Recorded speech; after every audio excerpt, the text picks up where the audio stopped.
Well, an improvement from one session to the next on the timesheets. Was it an improvement from the driver's seat? Yeah, there was definitely some improvements we made session to session. I think there's still another step that we could take from both me on the driving side and even from the car point of view. We're not totally satisfied with the window we're in with the car setup, but yeah, luckily there's another night to think about it.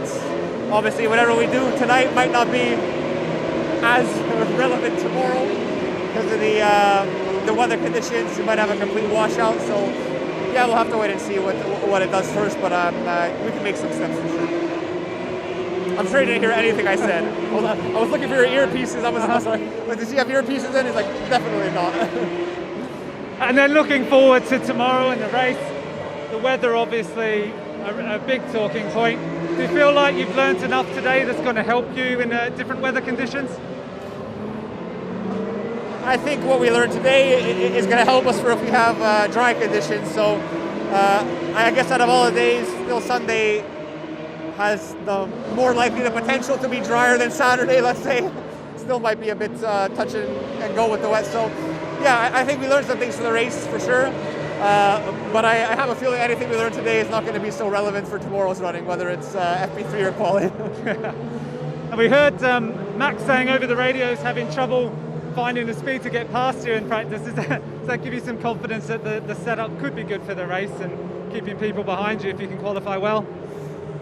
Yeah, I mean, we've definitely been playing around with that compromise, being quick in the straight, first being quick in the corners, and I mean,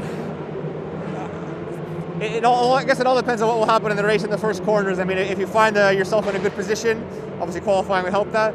You have the straight line speed, then it's going to be very difficult for people to overtake you, and that's exactly what happened in Monza. We were very quick at the straight.